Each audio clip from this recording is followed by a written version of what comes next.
खिलजी के बाद में कहा जाता है कि दिल्ली सल्तनत का जो एक शासक था कैफुआबाद, उसका संरक्षक रहता है जलालुद्दीन खिलजी, और कुछ समय के लिए उसको अगवा भी कर लेता है। नहीं, बाद में क्यूमर्स को कसस कर हटाकर जलालुद्दीन खिलजी भारत में एक वंश का स्थापना करता है। उसका नाम कौन सा वंश है? खिलजी वंश। कौन वंश? जलालुद्दीन, याद रखिए। कहा जाता है अलाउ खिलजी का जो बचपन का नाम था वो अली गुरसब नाम था। क्या नाम था?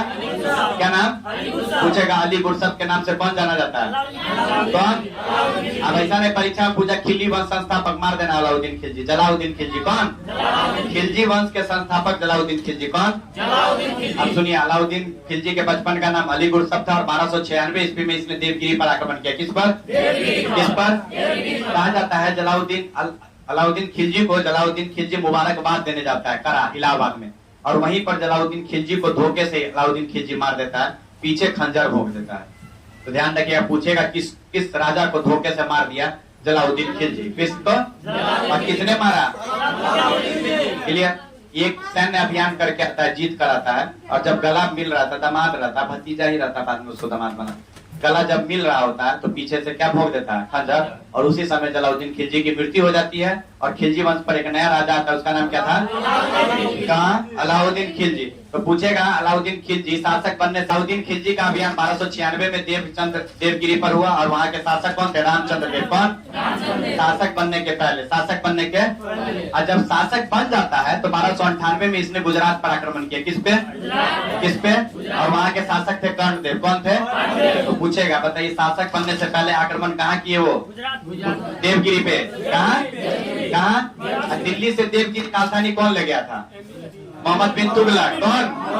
अभी आएगा मोहम्मद बिन तुगलक, पगला सुल्तान, रक्त पिपासु जिसको कहते हैं। और शासक बनने के बाद उसने कहां पर आक्रमण किया? गुजरात पर। और कौन था शासक? कर्णदेव। कौन? अलाउद्दीन खिलजी ने कहा यदि मेरे पास, जिस तरह पैगंबर मोहम्मद के पास 4 सेनापति थे, 4 व्यक्ति थे, यदि मेरे पास भी अगर 4 व्यक्ति नहीं होते तो मैं भी भारत का साम्राज्य नहीं संभाल पाता और अपने साम्राज्य का विस्तार नहीं कर पाता। तो उसने कहा मेरे पास जानू है। क्या है? जानू। क्या नाम है? लो, जिसके पास जानू है उसको क्या दिक्कत है? जे मतलब जफर का, पता कुछ दिक्कत नहीं है। तुम्हारे पास तो ऑलरेडी जानू है, अब क्या जानू लेगा? जानू तो उनके लिए जिनका ब्याह नहीं हुआ, पता कोई दिक्कत नहीं है। भूल जाएगी ना कन्या की, कोई और रखे हैं जानू तो याद रखिएगा। ए मतलब अल्फ खां, ए मतलब अल्फ खां, एन मतलब नुसरत खां, एन मतलब उ मतलब उल्गू खां, वो मतलब याद रखिएगा। बोला मेरे पास जानू है। क्या है? तो पूछेगा, ठीक है, याद रखिएगा। सबसे जो इनका याद रखिएगा, तो पूछेगा जानू किनके पास था? अलाउद्दीन खिलजी के पास। किनके पास? अब एक इंपॉर्टेंट व्यक्ति जुड़ते हैं, इनका 5वां सेनापति, उनका नाम था मलिक काफूर। कौन?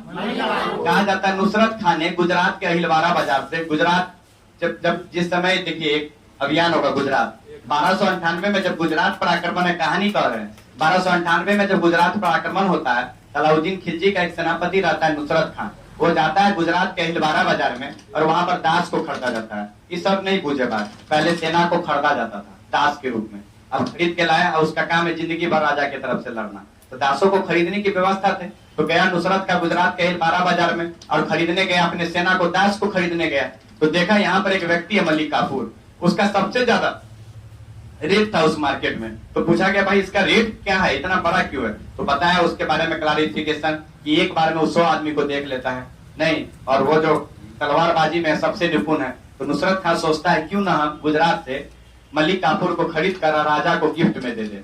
तो नुसरत खान गुजरात के अहिलवारा बाजार से मलिक काफूर को 1000 दिनार में खरीदता है। कितना दिनार में? इसलिए इसका नाम 1000 दिनारी भी पड़ता है। और मलिक काफूर में अब जानू के बाद एक और नया व्यक्ति जुड़ता है, उसका नाम क्या है? मलिक काफूर। क्या नाम है? पूछेगा मलिक काफूर किसके दरबार में था? अलाउद्दीन खिलजी। कौन? कहा जाता है मलिक काफूर ने पूरे दक्षिण भारत को अकेला जीत कर साम्राज्य में अलाउद्दीन खिलजी के पैरों में डाल दिया। बताइए, ऐसा भी सेनापति था कि पूरे जो अलाउद्दीन खिलजी का जो सैन्य अभियान है, अगर देखिएगा तो सिर्फ एक व्यक्ति के बाद में इर्द गिर्द घूमता है, उसका नाम क्या है? मलिक काफूर। किसका? तो पूछेगा कहां से खरीदा? गुजरात के अहिलवारा बाजार से। गुजरात के किसने खरीदा? नुसरत खां। कौन? कौन? कितने सेनापति थे? टोटल 5। टोटल 4 को कौन? जानू। 4 को जे मतलब जफर खां। जे मतलब कैसे जानू जे जानू, अब कह जे मतलब तो जानू, जानू से आगे कानू पढ़ू, जे मतलब जफर का, जे मतलब ये मतलब ये मतलब एन मतलब नुसरत का, एन मतलब ऊ मतलब उल्गू खा, ऊ मतलब पचमा कौन था सेनापति? मलिक काफूर। कौन? दक्षिण भारत को पूरा जीत कर कदरों में रखने वाला व्यक्ति कौन था? किसने खरीदा? नुसरत का। कौन? कहाँ से खरीदा? हमको क्या पता कहाँ से खरीदा? गुजरात के? गुजरात के? गुजरात के? Very good. 1000 दिनारी किसे कहा जाता है? मलिक काफूर को। किसको? किसको? 1301 में एक अभियान होता है इनका, रणथंभौर अभियान। कौन अभियान? अच्छा, एक प्रश्न पूछेगा, बताइए दिल्ली सल्तनत का वह शासक कौन था जिसने अस्थायी सेना पहली बार रखा? कौन रखा? अलाउद्दीन खिलजी। किसने? देखिए, सल्तनत का पहला शासक जिसने अस्थायी सेना रखा था क्यों था? अभी तो बुझा रहा अलाउद्दीन खिलजी, बाद में देख लेना। सबसे ज्यादा सेना इसका ही था, दाग एवं चेहरा पर था, यही लगाया। आइए, विजय स्तंभ राणा कुंभा ने बनाया। कौन बनाया? पूछेगा, विजय स्तंभ कौन बनाया? कौन? राणा कुंभा। अलाउद्दीन खिलजी ने खलीफा के पद को मानने से इंकार कर दिया। पूछा कौन शासक था जिसने खलीफा के पद को मानने से इंकार कर दिया? निश्चित पूछेगा। सल्तनत का सबसे बड़ा अस्थायी सेना कौन रखा? कौन? कौन? अच्छा बताइए, ये रखा। दाग और चेहरा पर था, कौन लगाया? कौन? पहली बार बाजार को नियंत्रित कौन किया? कौन? पहला अभियान कौन था? देवगिरी। कौन? शासक बनने के बाद गुजरात। कौन? कौन? गुजरात में कर्णदेव थे। कौन थे? याद रखे। कितना सेनापति? 4 तो था ही प्रमुख। पांचवा कौन था? मलिक काफूर। मलिक काफूर को क्या कहते हैं? 1000 दिनार। विजय स्तंभ कौन बनवाया? राणा कुंभा। कौन? कौन? याद रखिए। खलीफा के पद को मानने से इंकार किसने कर दिया? 1301 में रणथंभौर अभियान करते हैं और शासक कौन था? हमीर देव। कौन था?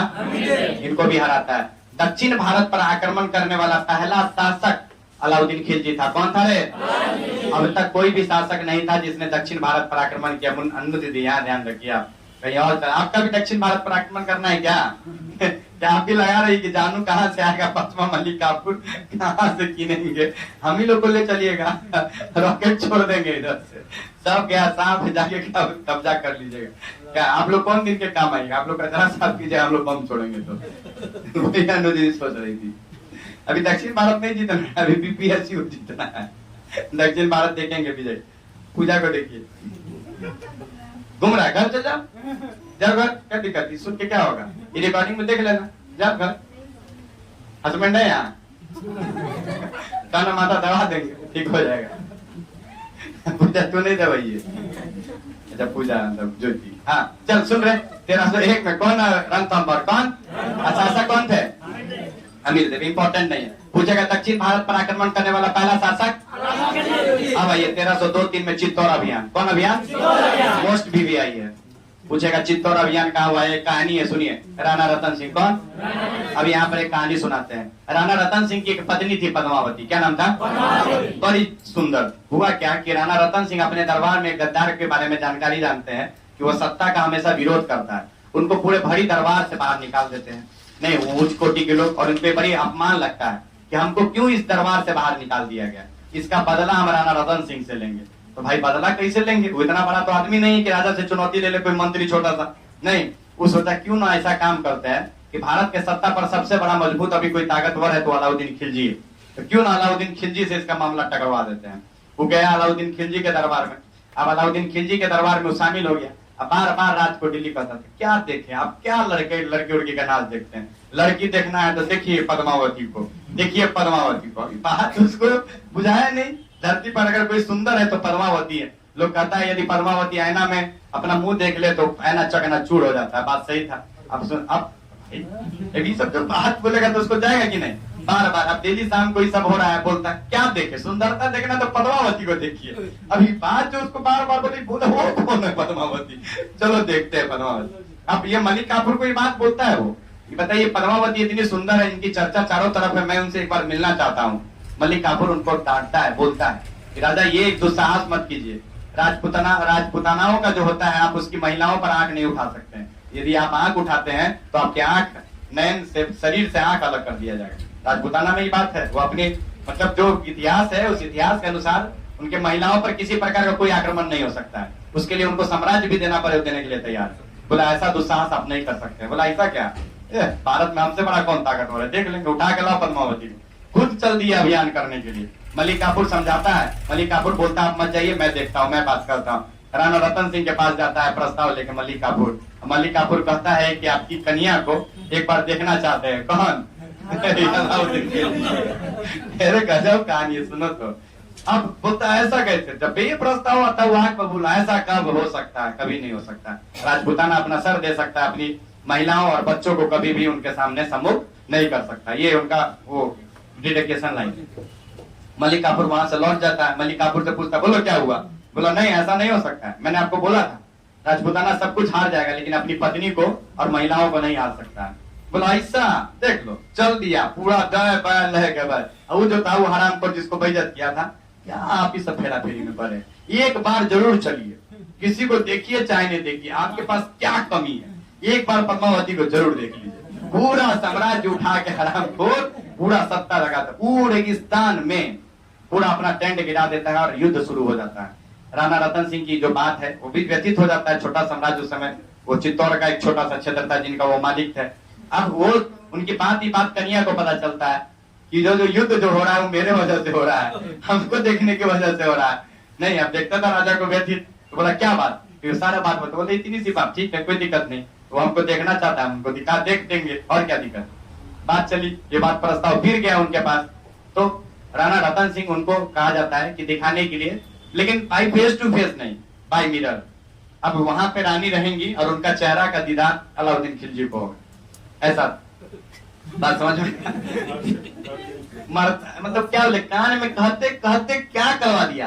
कहाँ राजा दक्षिण भारत को जीत रहा था, अपने साम्राज्य को बढ़ा रहा था, शक्ति, अब उस सारा काम छोड़ के महिला के पीछे पड़ गया। इतिहास यही है, देखिए ना फिल्म बनाया पद्मावती, दिखाया उसमें पूरा अलाउद्दीन खिलजी का। हम कहते देखो सेम कहानी कर रहे, सेम कहानी। वो पूरा रेगिस्तान का धूल वूल खा रहा है, अब कुछ है नहीं, एगो नौटंकी था, धूल खा रहा है। अब देखिए क्या होता है, इसका प्रभाव उसके बेटा पे पड़ता है।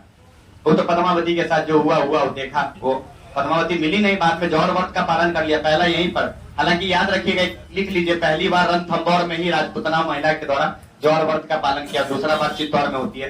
राणा रतन सिंह की पत्नी पद्मावती अपने शरीर का त्याग कर देती है, लेकिन वो मुगलों ये इनके हाथ में नहीं आता है, तो याद रखिएगा। अभी लिखवा रहे एक लाइन सुनिए। ये जो इनका बेटा रहता है कुकर्मा, ये भी बेटा देखता है बाप चला चित्तौड़, हम भी चलते हैं कहीं और। उसको पता चलता है गुजरात में एगो रानी है, उसका नाम है दिविलका रानी। ये भी हराम, बाप चला वहां चित्तौड़, अब बेटा चल दिया गुजरात। वो हल्के एक रानी के पीछे में पड़ा था, उसका नाम है दिविलका रानी। ये एकदम फैक्ट इतिहास है। बाप को पता चले तुमको तो हम सत्ता छोड़ के गए थे संभालने के लिए, हम क्या करें, आप चले, हम भी चल दिए। आधा सेना को लेके गुजरात पहुंचा हुआ, वो भी रानी को पाने के लिए। बाद में बाप को पता चला तो वहां का सत्ता उसको सौंप दिया और उस राज्य का नाम पड़ गया खिजराबाद। तो देखिए जैसा बाप किया वैसा बेटा भुक्तभोगी हुआ। तो याद है कि यही था अलाउद्दीन खिलजी अपने क्रूरता के लिए भारतीय 1313 में ये भी छोड़ दीजिए, ये दोनों को काट दीजिएगा, 1307 और 1313, कोई जरूरी नहीं आपको पढ़ने का, छोड़ दो, हो गया, ये दोनों को छोड़ देना, कट कट। आइए आगे, आप पूछेगा घोड़ों पर दाम और चेहरा प्रथा व्यवस्था कौन लागू किया? अलाउद्दीन खिलजी। पहले क्या होता था कि घोड़ा को नगद वेतन मिलता था। अब देखिए एक बार घोड़ा हम लेके गए, पैसा ले लिए, फिर लाइन में लग गए, फिर आए, फिर पैसा ले लिए। अब बता, एक घोड़ा पर 20-20 को घोड़ा का पैसा ले लेता था। ये बात सही था? नहीं था। तो इसने क्या किया, स्टाम्प मोहर था, गला घोड़ा के गर्दन पर मार देता था। अब आएगा तो घोड़ा दूसरा पैसा ले लेगा? नहीं लेगा, तो बच गया। बात समझे कि नहीं? तो इसी को कहते हैं दाग और चेहरा प्रथा। कौन प्रथा? कौन प्रथा? तो याद रखिए, पूछेगा दाग और चेहरा प्रथा कौन लगाया? अलाउद्दीन खिलजी। कौन कौन? याद रखिए। द्वितीय सिकंदर की उपाधि कौन लिया? अलाउद्दीन खिलजी। कौन? पहली बार बाजार व्यवस्था कौन नियंत्रित किया? अलाउद्दीन खिलजी। कौन? अलाउद्दीन खिलजी ने कहा था यदि कोई 1 केजी की जगह यदि 900 ग्राम देता है तो जितना कम देगा उतना उसका मांस काट लिया जाएगा। तो याद रखिएगा, बाजार मूल्य को पहली बार नियंत्रित करने का जो अधिकार है वो अलाउद्दीन खिलजी को गया। किसको? हंसता था बाजार में, उसको सहराए मंडी कहता, सनाए मंडी, सनाए। जो बाजार विभाग के अधिकारी होते थे उसको कहते थे सनाए मंडी। भी पूछेगा सनाए मंडी कौन था? क्लियर? इन्होंने एक सिक्का चलाया, देखिएगा, उसका सिक्का का नाम था श्री श्री। क्या नाम था? और लक्ष्मी का जो सिक्का चलाया मोहम्मद गौरी। किसने? याद रखिए, मोहम्मद गौरी के समय तराइन का प्रथम युद्ध और तराइन का द्वितीय युद्ध हुआ था, और चंदावर का युद्ध भी हुआ। 1194 में, 1100 याद रखिएगा।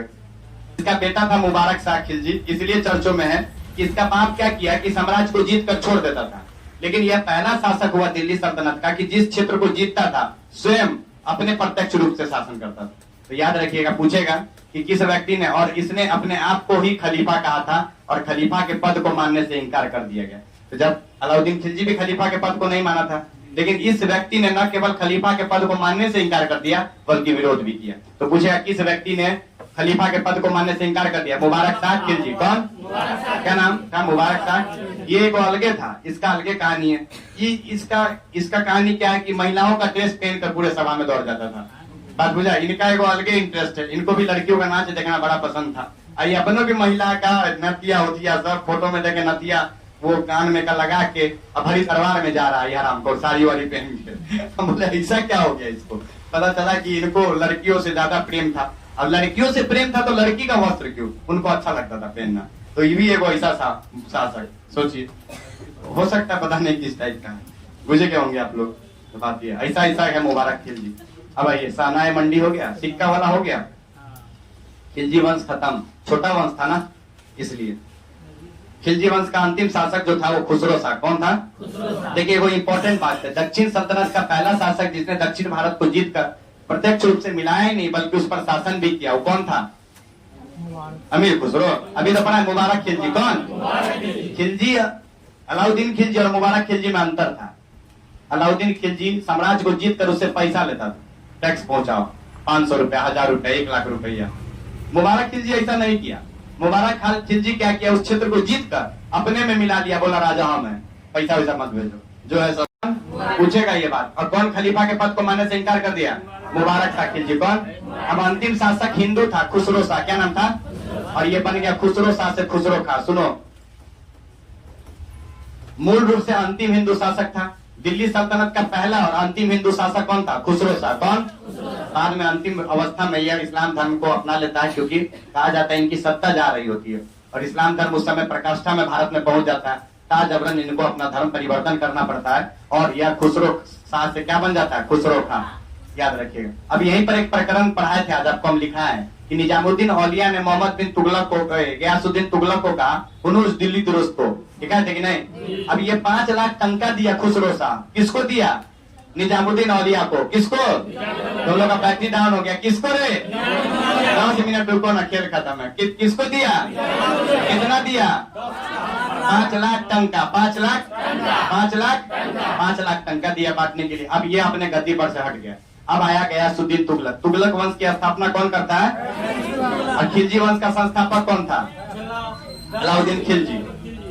अलाउद्दीन ऐसा थप्पड़ मारेंगे ना कि मुंह घूम जाएगा।